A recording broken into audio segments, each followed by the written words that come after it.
Good morning, students. How are you? I hope you all will be fine. तो बच्चों, कल हमने पढ़ा था मिक्सचर के बारे में।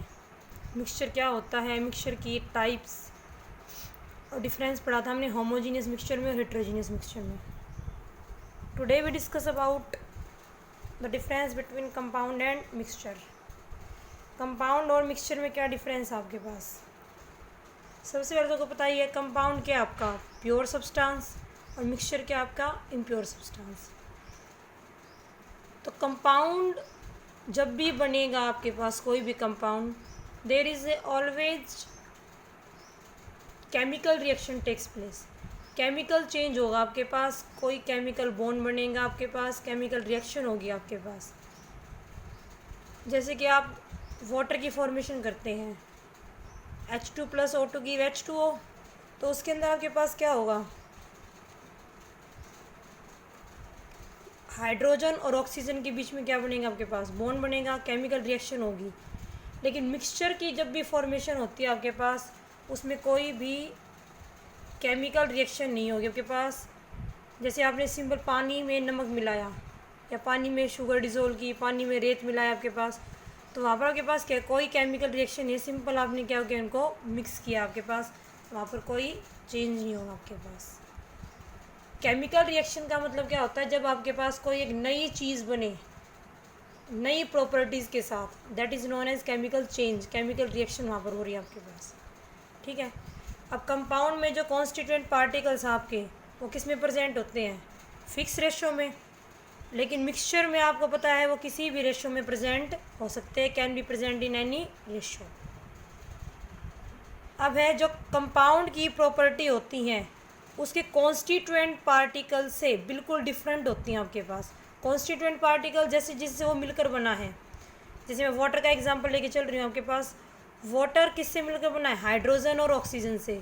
लेकिन वाटर की प्रॉपर्टी हाइड्रोजन और ऑक्सीजन से बिल्कुल डिफरेंट है। जैसे कि हाइड्रोजन क्या है आपकी गैस, ऑक्सीजन भी क्या है आपकी gas, but water is a liquid. ये प्रॉपर्टी बिल्कुल डिफरेंट है वाटर की। नेक्स्ट आपके पास जैसे कि वाटर जो आपके पास क्या करता है, फायर को एक्सटिंग्विश करने का काम करता है, बुझाने का। ऑक्सीजन क्या करती है, आग को जलाने का काम करती है। और हाइड्रोजन ना तो आग को जलाने का काम करती है, ना ही बुझाने का काम करती है। तो इस तरीके से जो कंपाउंड जो है उसकी प्रॉपर्टी उसके कॉन्स्टिट्यूएंट पार्टिकल से बिल्कुल क्या होगी, डिफरेंट होगी। लेकिन मिक्सचर की जो प्रॉपर्टी है उसके कॉन्स्टिट्यूएंट पार्टिकल से क्या होंगी, वो सिमिलर होंगी आपके पास। अब है जो कॉन्स्टिट्यूएंट है कंपाउंड के, उनको सिर्फ आप केमिकल मेथड से या केमिकल रिएक्शन से क्या कर सकते हैं, सेपरेट कर सकते हैं। जैसे वाटर है, वाटर से अगर आपको हाइड्रोजन और ऑक्सीजन अलग करनी है, तो आप ऐसा तो है नहीं कि उसको बॉईल कर दो और हाइड्रोजन ऑक्सीजन अलग हो जाएंगी, या आप उसको फिल्टर कर दो या और कोई सिंपल प्रोसेस कर दो, नहीं। वाटर का आपको क्या करना पड़ेगा, इलेक्ट्रोलाइसिस, उसमें से इलेक्ट्रिसिटी पास करनी पड़ेगी, केमिकल रिएक्शन करवानी पड़ेगी, जब आपकी हाइड्रोजन और ऑक्सीजन क्या होंगी, सेपरेट होंगी। लेकिन मिक्सचर में आपके पास क्या है, फिजिकल मेथड सिंपल, जैसे कि आपने फिल्ट्रेशन कर दी, उसको सब्लिमेशन कर दिया, बॉईल कर दिया, कोई भी जो सिंपल मेथड आपके पास, उससे आप उसको कॉन्स्टिट्यूएंट पार्टिकल में उसको आप सेपरेट कर सकते हो। नेक्स्ट, कंपाउंड की फॉर्मेशन जब भी होगी आपके पास, एनर्जी में चेंज होगा आपके पास। एनर्जी चेंज का मतलब या तो एनर्जी बाहर निकलेगी या एनर्जी आपको देनी पड़ेगी, हीट में चेंज होगा आपके पास। लेकिन मिक्सचर जब भी बनेगा कोई एनर्जी में चेंज नहीं होगा। कंपाउंड का जो मेल्टिंग पॉइंट होता है, बॉइलिंग पॉइंट होता है, हमेशा फिक्स होता है, ठीक है। जैसे वाटर का बॉइलिंग पॉइंट कितना है, 100 डिग्री सेल्सियस। आइस का मेल्टिंग पॉइंट कितना है, 0 डिग्री सेल्सियस, वो फिक्स है आपके पास। लेकिन मिक्सचर का जो मेल्टिंग पॉइंट, बॉइलिंग पॉइंट है, वो फिक्स नहीं होता, शार्प नहीं होता आपके पास। क्लियर है। कंपाउंड आपके पास क्या होगा, ऑलवेज होमोजीनियस, जिसमें हमेशा ही आपको एक फेज दिखाई देगा। मिक्सचर आपका आपने पढ़ाई है, होमोजीनियस भी हो सकता है और हेट्रोजीनियस भी। क्लियर है आपको। तो this is the difference between compound and mixture. बच्चों ये बहुत ज़्यादा इंपॉर्टेंट डिफरेंस है, एग्ज़ाम में भी पूछा जाता है आपके पास, एनसीईआरटी का क्वेश्चन भी है आपके पास ये। तो ये आपको बातें ध्यान रखनी है। आपके पास इसी चैप्टर में आप क्वेश्चंस पढ़ेंगे, आपको बहुत सारे एग्जाम्पल दे दिए जाएंगे, उसमें से आपको सेपरेट करना है कौन सा एलिमेंट है, कौन सा कंपाउंड है, कौन सा मिक्सचर है, कौन सा होमोजीनियस मिक्सचर है, कौन सा हेट्रोजीनियस मिक्सचर है, इस तरीके से। तो आपको इनकी प्रॉपर्टीज़ को ध्यान रखना आपके पास, तो इस तरीके से आप इनको ध्यान रखेंगे। नेक्स्ट टॉपिक हम पढ़ेंगे इसी चैप्टर में अब फिज़िकल एंड केमिकल चेंज के बारे में। क्लियर है आपको? तो नेक्स्ट हम पढ़ेंगे फिजिकल चेंज और केमिकल चेंज के बारे में। तो बच्चों, आप अपने चारों तरफ बहुत सारे चेंजेस देखते हो, तो उनमें से कुछ चेंजेस आपके पास क्या है फिजिकल, कुछ आपके पास क्या है केमिकल। फिजिकल चेंज का मतलब क्या होगा? ए चेंज इन विच, ऐसा चेंज जिसके अंदर कोई नया सब्सटेंस नहीं बने, कोई नई चीज़ नहीं बनेगी आपके पास, सिर्फ आपके पास क्या होगी फिजिकल स्टेट जो है सब्सटेंस की वो चेंज होगी आपके पास, that is known as physical change. आप अपने चारों तरफ बहुत सारे चेंज देखते हो, burning of candle, melting of wax, melting of ice, boiling of water, curdling of milk, growing of plants. तो ये सभी चेंजेस क्या है, अलग अलग टाइप के आपके पास, कोई फिजिकल चेंज है इनमें से, कोई केमिकल चेंज है। जो फिजिकल चेंज आपके पास जब भी होगा तो उसके अंदर जो चीज़ बनेगी, जो प्रोडक्ट बनेगा, वो आपके पास क्या होगा स्टार्टिंग सब्सटेंस से जिससे आपने उसको बनाया है उससे केमिकली क्या होगा सिमिलर होगा, सिर्फ उसकी फिजिकल स्टेट जो होगी वो क्या होगी डिफरेंट होगी। जैसे कि आप आइस को मेल्ट करते हो तो आइस से क्या बनेगा आपके पास वाटर। तो आइस और वाटर, आइस क्या आपके पास सॉलिड, वाटर क्या आपका लिक्विड। यहाँ पर सिर्फ क्या चेंज हुई है आपके पास फिजिकल स्टेट, लेकिन केमिकली जो आइस और वाटर क्या आपके पास सिमिलर, दोनों ही आपके पास क्या H2O आपके पास। और जो फिजिकल चेंज होता है वो टेम्परेरी होता है, उसको आप रिवर्स भी कर सकते हैं आसानी से, परमानेंट चेंज नहीं होता कि आपने जो चीज़ बना दी वो परमानेंट रहेगी। आप आइस से वाटर बना सकते हैं, वाटर को आप दोबारा से क्या कर दीजिए फ्रीज़ कर दीजिए, तो वाटर से क्या बन जाएगी आपकी आइस। तो ये आपके पास क्या है फिजिकल चेंज। क्लियर है आपको? तो फिजिकल चेंज के अंदर कोई नया सब्सटेंस नहीं बनता नई प्रॉपर्टीज़ के साथ, सिर्फ फिजिकल स्टेट जो होगी आपके पास वो चेंज होगी।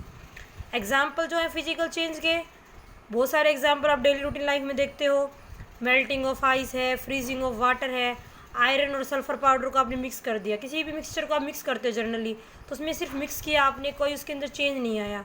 टीयरिंग ऑफ पेपर, आपने कागज़ को फाड़ा है, पेपर को फाड़ने से क्या हुआ सिर्फ उसके पीसीज हुए, लेकिन जो पेपर की प्रॉपर्टी है वो चेंज नहीं हुई।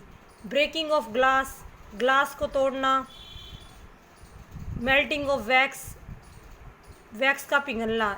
मेल्टिंग ऑफ वैक्स क्या है फिजिकल चेंज, लेकिन बर्निंग ऑफ वैक्स क्या हो जाएगा आपके पास, अब कैंडल को जलाते हो आपके पास तो आपके पास क्या हो जाएगा burning of candle, chemical change.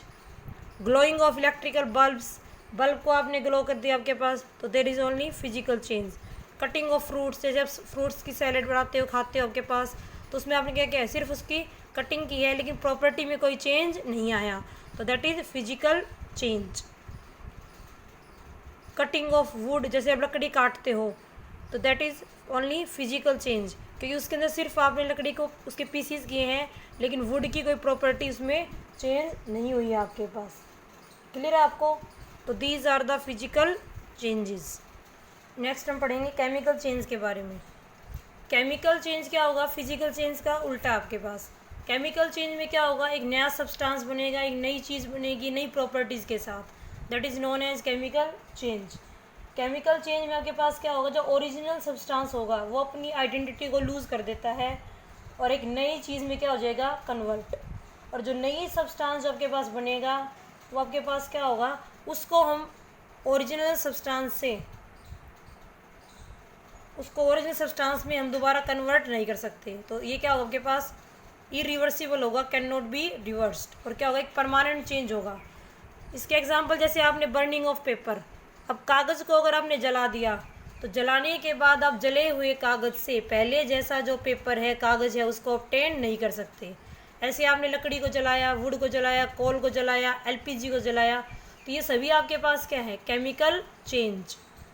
Rusting of iron, iron के ऊपर जंग लग जाता है आपके पास, वो कैसा चेंज है केमिकल चेंज। दूध से दही का बनना, कर्डलिंग ऑफ मिल्क, तो आप दूध से दही बना सकते हैं, दही से आप वापस दूध नहीं बना सकते। That is chemical change, permanent changing, नई चीज़ बनी ना आपके पास। ग्रोइंग ऑफ प्लांट्स, प्लांट की ग्रोथ होना, आपने बीज डाला उससे आपका पौधा होगा, अब आप पौधे से दोबारा बीज नहीं बना सकते। राइपनिंग ऑफ फ्रूट्स, फ्रूट्स का पकना आपके पास। फॉर्मेशन ऑफ आयरन सल्फाइड, तो these are the chemical changes. तो वेरियस एग्जाम्पल आपके पास केमिकल चेंज के।